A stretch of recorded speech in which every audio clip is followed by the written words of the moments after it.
The three spinners. The three spinners brothers Grimm द्वारा संग्रहित एक क्लासिक जर्मन परी कथा है।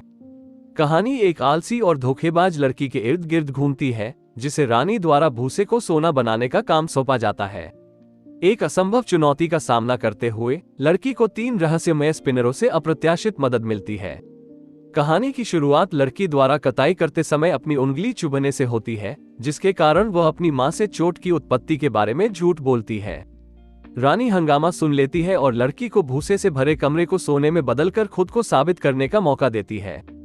कठिन कार्य का सामना करते हुए लड़की निराश हो जाती है, लेकिन 3 अनोखी बूढ़ी औरतें 3 स्पिनर प्रकट होती हैं और वादे के बदले में सहायता की पेशकश करती हैं। तीनों स्पिनरों के पास जादुई क्षमताएं हैं और वे भूसे को तुरंत सोने में बदल देते हैं।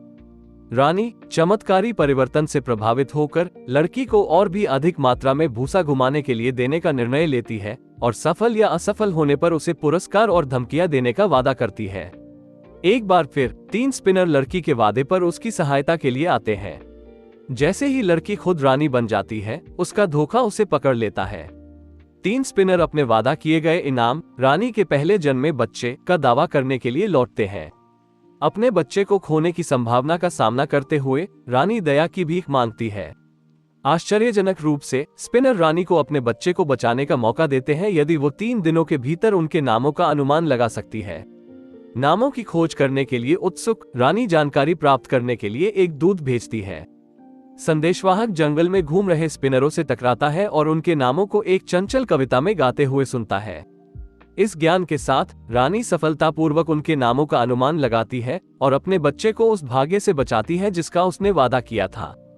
द थ्री स्पिनर्स ईमानदारी, कड़ी मेहनत और धोखे के परिणामों के बारे में नैतिक शिक्षा देता है। यह मुक्ति की एक कहानी बुनती है जहां नायक अपनी बेईमानी के परिणामों का सामना करने के माध्यम से अंततः ईमानदारी का मूल्य सीखता है और एक सुखद अंत का मौका प्राप्त करता है।